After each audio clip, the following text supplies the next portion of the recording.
Hi everyone! Today I'll be sharing with you my top tips when entertaining because I absolutely love entertaining at home. I think it's so much more intimate and so much more fun than going out, but you really want to pick your menu very carefully to ensure it's an enjoyable and relaxing experience for not just your guests but also for you in the kitchen. Nothing upsets me more than when someone is stuck in the kitchen the whole night and they're not able to actually spend the time, with their guests, with their loved ones, because that is kind of the point of entertaining after all. So pick your menu, pick your menu carefully. So my first tip is with the savory component of your meal. Pick something that actually improves with age, not gets worse with age. So something like tempura that needs to be fried and served immediately is 100% off the menu. Pick something like a ragu or a curry or a pickled salad, something that's actually going to be very happy sitting on the stove or sitting in the fridge for a few hours beforehand, and something that can actually improve with that time. So a curry made yesterday is always going to taste better than a curry made today. So use that in your favor when entertaining. And the same goes with the dessert. By the end of the night, you're having a great time, you've had a couple of wines, the last thing you want to do is go back into the kitchen and start cooking again and making more of a mess. Have a dessert that you can make well in advance, pull out of the fridge or the freezer and serve immediately. Something delicious like a panna cotta or a no emulsification ice cream, like my Hokey Pokey ice cream, are really great choices for this. You can even make them like 3 days in advance, the ice cream 3 weeks in advance. Pull it out of the fridge or the freezer, have it on the table, everyone's happy, dessert is served, it's homemade, it's wonderful, and you are not stressed, which is key. Next up, I would recommend not trying something new for the first time when entertaining. I have done this so many times and I always regret it. If you haven't tried a recipe before, perhaps don't use the entertaining big pressure event to be the time that you give it a crack. So either give it a test run beforehand or stick to something you know well. This will make the whole experience a lot less stressful for you. Learn from my mistake.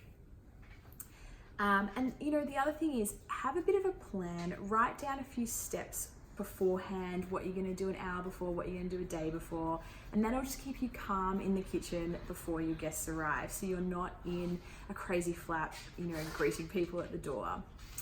So because I feel so passionately about the entertaining rules, so to speak, when I wrote my cookbook, Everyday Thermo Cooking, I absolutely had to include this entertaining menu with these kind of principles guiding it, and also the shopping list, and also the plan I call it. You can tell I'm a list writer. So the Indian feast here, it is a delicious menu that serves 10 actually, so it's a big banquet, and we've got curries, we've got roti bread, we've got chutneys, we've got lassis, we've got the rice, we've got spiced cauliflower. It is a beautiful banquet. And the way that I planned the recipes and the way that I've written it means that you will have it all on the table at exactly the same time, right when your guests arrive, and you can sit down and enjoy it with them. So here's my timeline, and there's my ingredients list.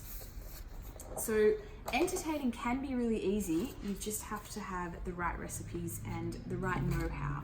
Not to mention, it is going to be significantly cheaper, crazily cheaper than if 10 people were to go out to an Indian restaurant and order that much food. So from an economical perspective, it's the way to go.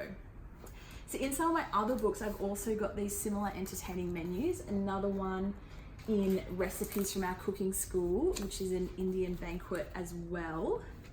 You can tell I'm a real fan of Indian when entertaining. I think it is one of those things that pretty much everyone loves it. You can have gluten-free recipes, you can have dairy recipes, vegetarian, vegan.